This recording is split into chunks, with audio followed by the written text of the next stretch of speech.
right there in Independence Park is where the Bill of Rights was written. Now, it was written on that paper too.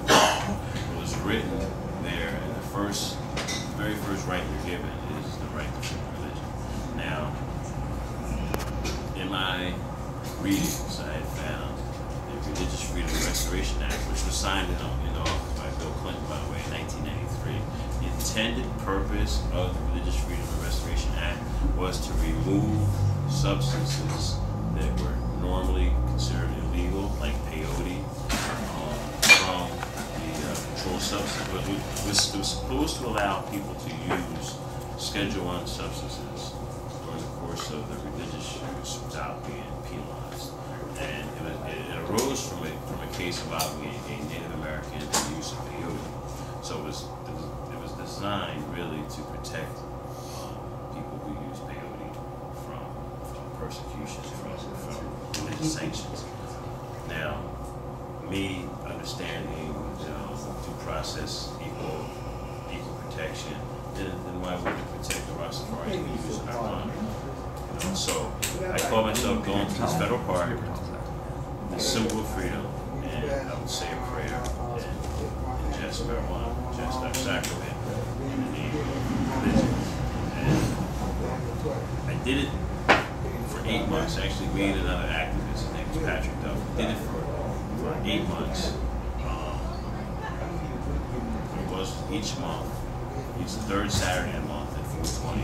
We say a prayer and smoke marijuana. The first couple events, we were apprehended, our marijuana was taken, we were issued tickets, we were prosecuted. It wasn't until 8 months into it, we get a big following, newspapers and things covered us, that the state, the U.S. Attorney actually brought us to trial on it. Ultimately, in that trial, first we're convicted, then on appeal,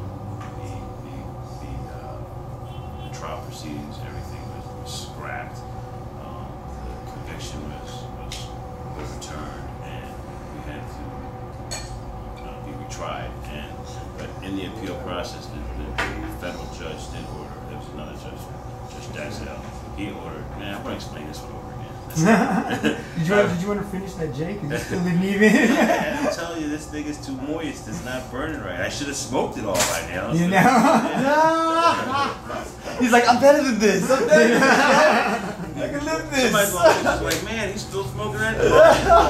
Hey, maybe it's just special power, brother.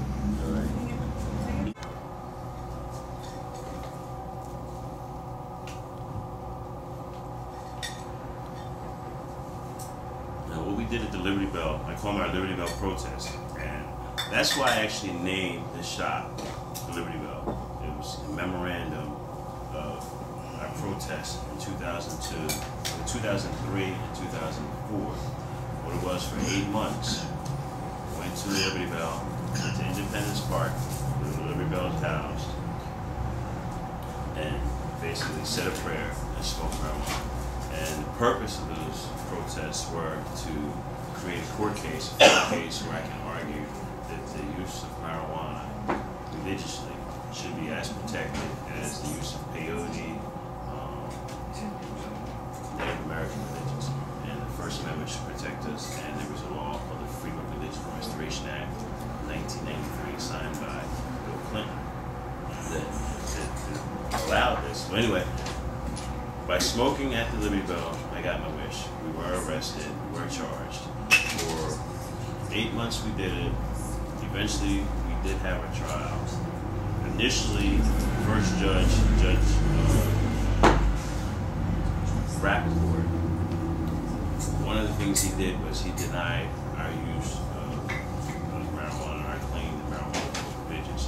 And he said the Freedom of Religion Restoration Act did not apply because he was not accepting marijuana was religious.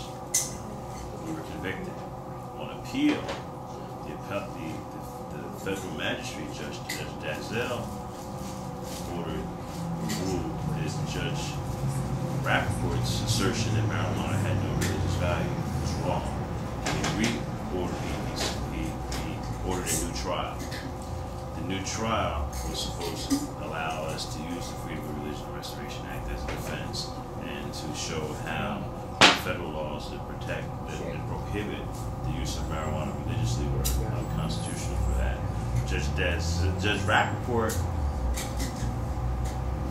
even commented that this case is going to end up going to the Supreme Court. He even said it on record. This case is going to end up going to the federal Supreme Court. After he lost his position that the Religious Freedom Restoration Act didn't apply. See, he felt that if it applied, it would have repercussions, which is what I knew.